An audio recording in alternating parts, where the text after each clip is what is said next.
سال خوانشی نو با مشکلات کهنه آغاز گردید. باز در مؤسسه‌های تعلیمی شهر و ناحیه‌ها نورسوگی کتاب‌های درسی به نظر می‌رسد. مؤسسه تعلیمی رقم 5 یکی از مؤسسه‌های کلانترین جماعت دهاتی غول‌ک‌انداز ناحیه جبار رسولوف محسوب می‌یابد. در سال خوانشی 2019-2020 تعداد طالب علمان به 1602 نفر رسید. برای صنفخانه‌ها جای نشست نمی‌رسد. در یک میز خوانش تا 3 طالب علم تحصیل دارد. کتاب‌های درسی این مؤسسه به 10514 عدد می‌رسد. از آن 1354 عددش را کتابخانه بدیهی تشکیل می‌دهد. آموزش زبان‌های انگلیسی از صنف 3 تا صنف 11 و در بعضی مکتب‌های خصوصی از صنف 1 به راه مانده شده است. مفتون مولابوی و آموزگار زبان انگلیسی مؤسسه تعلیمی رقم 5 میباشد. به گفته نامبرده شماره کتابخانه درسی زبان انگلیسی کم بوده، برای یک صنفخانه از 5 تا 10 کتاب‌های درسی راست می‌آید. در گیمنازی رقم 1 ناحیه جبار رسولوف نیز چنین وضع دیده می‌شود. در مؤسسه 1140 نفر خواننده تحصیل می‌کند و شماره آموزگاران 76 نفر را تشکیل می‌دهد. به گفته کتابدار مؤسسه شهنازه ماموربکова در مؤسسه تعداد کتاب‌ها 8154 عدد را تشکیل می‌دهد که از آن 280 عدد کتاب‌های بدیهی میباشد.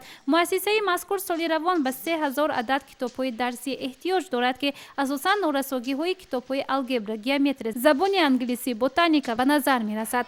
در مؤسسه تحصیلات میانه عمومی رقم 16 نیز نورسوگی کتاب‌های درسی به نظر می‌رسد. شماره عمومی کتاب‌ها 15846 عدد را تشکیل داده، از آن 3662 عددشان کتاب‌های بدیهی میباشد. کتاب‌های درسی زبان انگلیسی برای از صنف‌های 4 تا 11، الگبر صنف‌های 10 و 11، گیومتری تاریخ عمومی برای صنف‌های 8 و 9 کم میباشد. تعداد طالب علمان مؤسسه 1235 نفر را تشکیل می‌دهد. در مؤسسه تحصیلات میانه عمومی رقم 40 ناحیه 443 نفر خواننده تحصیل دارد. در مؤسسه 15 صنفخانه موجود است. عین زمان 40 آموزگار در مؤسسه مذکور فعالیت دارد که درس‌ها در شکل گروه بندی و اصول فعالی تعلیم از روی نظام تحصیل صلاحیتناک فعالیت به راه مانده شده است. در هر یک برآمد خود پیشوای ملت اساسگزار صلح و وحدت ملی پرزیدنت مملکت محترم امامعلی رحمان اصرار می‌دارند که به آموزش زبان خارجی در مؤسسه‌های تعلیمی دقت مخصوص ظاهر کرده شود، اما به مؤسسه‌های تعلیمی ولایت تا کتاب‌های درسی نمی‌رسد. مسئولین تنها نصف حل این مسئله را دریافت نمودند. در نتیجه سطح دانش خوانندگان باز هم بهبودی را می‌خواهد. بابت زبان آموزی خوانندگان ماموریت مؤسسه‌های تعلیمی جماعت دهاتی خصی‌ورز ناحیه باباجان غفورов چاره‌جویی کرده ایستاده است. سابقه‌دار مهنت مؤسسه تحصیلات میانه عمومی رقم 4 جماعت 50 سال اینجانی برای خوانندگان از فن زبان انگلیسی درس می‌گوید. با گفته آموزگار نسبت سال‌های پیشین حالا توجه جوانان به زبان آموزی زیاد گردیده است. علم پیشرفته است، تکنیک پیشرفته است. گویا انقلاب تکنیکی چنان پیشرفته است که حیات به انقلاب تکنیکی تصور کردن ممکن نیست. شکر استقلالیت، شکر جناب عالی که به آموزش فن زبان‌های خارجی توجه ظاهر کردن. از جمله به فن زبان انگلیسی به نهایت توجه زیاد دارند و ما پیوسته کار میکنیم، فعالیت میکنیم برای بلند برداشتن سویه دانش خوانندگان. همه چیز من اینترنت داده شده مانده است.